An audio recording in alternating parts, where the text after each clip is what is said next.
We have to start off with England defeating Netherlands 2-1 to clinch a spot in the final. They have somehow managed to reach the final despite all the negativity surrounding them on this show, on many different shows that's been covering the tournament, regarding despite all the negativity around this team in terms of how they've been performing, their style of play, and all that. They have found their way into the final after defeating the Netherlands 2-1, a come-from-behind victory after Xavi Simons scored a wonder goal to give the Dutch the lead early in the game. The earliest goal in a game in a Euro semifinal since I believe Alan Shearer scored the 96 Euros against Germany. England ended up losing that game. But it's different in this semifinal as Xavi Simons gives the Dutch early, and England end up capitalizing on an opportunity in the 18th minute penalty, controversial penalty, but given with the VAR.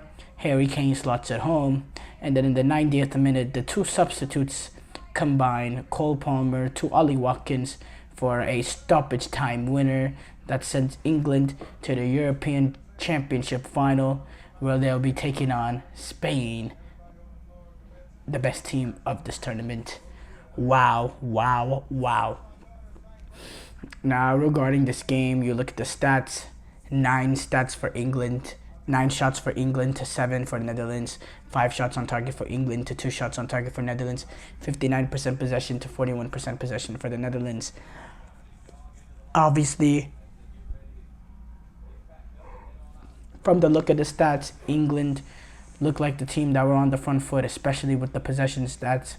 But to be honest, it's a little bit more even. I thought England overall were maybe a little bit better, but I thought it was a pretty even game. I thought in that first half, the Dutch started off strongly.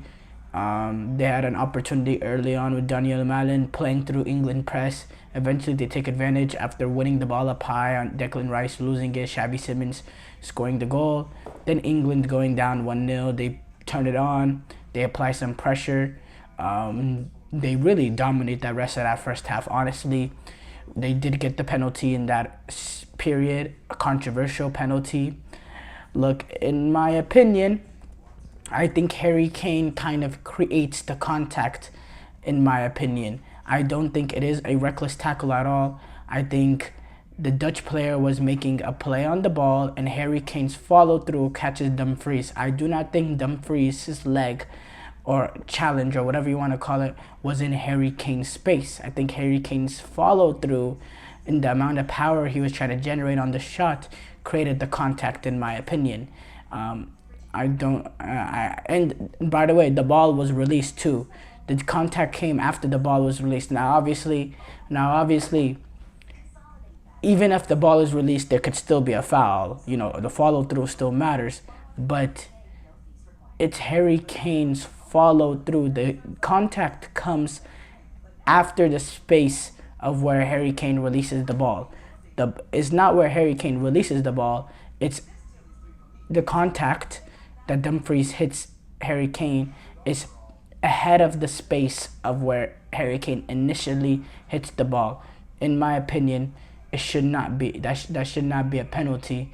I think Harry Kane creates the contact, and you don't see this called, by the way.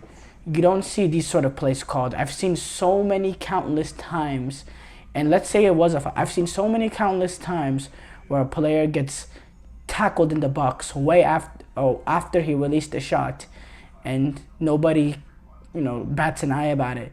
We don't see this happening. How many times have you seen someone come in for a last-ditch slide tackle, doesn't come in anywhere near in time, the shot gets off, and he ends up tripping the attacker? I see that happen so many times, but nobody calls it. In this day and moment, you want to call it, it's just very odd, and it's very frustrating for a Dutch player, for a Dutch fan, and it's extremely harsh that VAR came in and make that decision. Really, really harsh.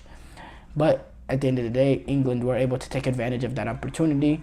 They get that penalty down, and England, Phil Foden had a few opportunities himself, striking the post, forcing a save, and England, they really were on the front foot. They were really controlling possession, but then in that second half, England were the team that was, that was a little lackluster. Both teams, honestly, it was a poor second half. Honestly, both teams were pretty lackluster, but besides a few individual moments, England didn't have no sustained success in that second half in terms of attacking the Dutch goal, and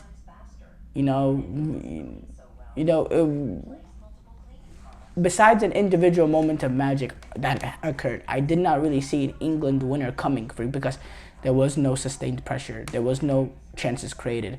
In fact, I think Dutch probably had the best opportunities with a few set-piece opportunities. They had one that was saved by Pickford, another one with two players back post. John Stones gets a last ditch touch in there, or there's multiple Dutch players that can make a play on the ball on that back post. And apart from those set-piece opportunities, both teams really played a really lackluster second half, and it seemed like both teams were kind of satisfied with going to extra time. But a little bit of quality off the bench, and it's interesting because the first game, I think it was the Denmark game or so. Ollie Watkins is the one that Gareth Southgate has brought on upon the bench. And then if you look at what he did against Slovakia and Switzerland, it's been Ivan Toney that's gotten the odd to replace Harry Kane later on the game. So it's interesting him going back to Ollie Watkins here, but Ollie Watkins ended up, and it was an absolutely amazing goal. And he's done what he's done at Aston Villa all season, because of what he's done all season. He scored goals, and he's led them on to the top 4 campaign. He's been a brilliant player for Aston Villa. His verticality, his ability to run in behind. Harry Kane has not been able to do that all tournament because that is not Harry Kane's game. Hence, Harry Kane has had a very poor tournament. And Ollie Watkins with the few, but keep in mind also against in the Denmark game, he had an opportunity similar, making the run in behind, couldn't get it to go, but he provides that. He's a threat. He's a threat that Harry Kane has not been whatsoever.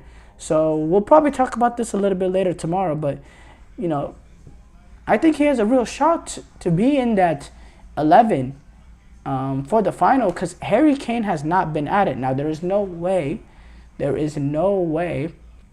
Gareth Southgate makes that sort of decision, but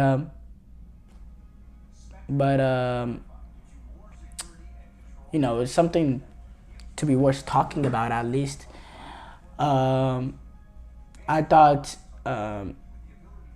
England, yes, this was by far their most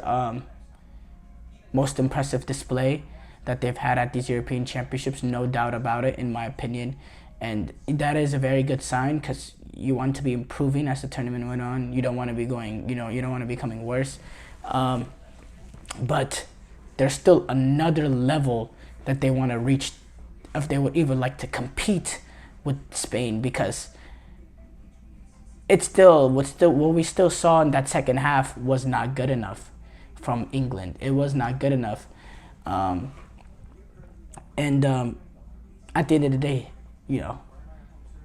despite having long stretches of this tournament not being good enough, England find themselves one game away from winning a European Championship. And by far, this will be their biggest test.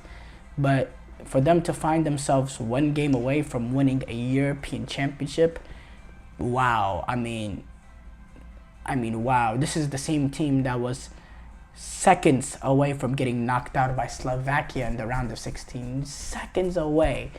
And now they find themselves a game away from winning the European Championship. For me, it's unbelievable, unfathomable what they have accomplished. Yes, on the easier side, but the easier side almost got them in the round of 16. I really cannot believe it at all. yeah, I'm really at a loss for words amongst this England team. We're going to talk about this for a little bit more in depth tomorrow. The journeys, both team England and Spain respective journeys, but I'm really at a loss for words. Can't believe it. As far as the Netherlands, it was a good run for them. I think they'll be very disappointed in the way that it ended. But I think it's a good run for them. I think they've shown progression.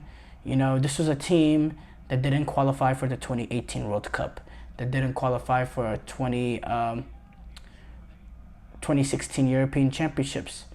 So, you know, they also, I believe, they got eliminated in the group stages of the 2012 Euros. So besides the 2014 World Cup, have had a very lackluster run of performances at major international tournaments, or if they even got there.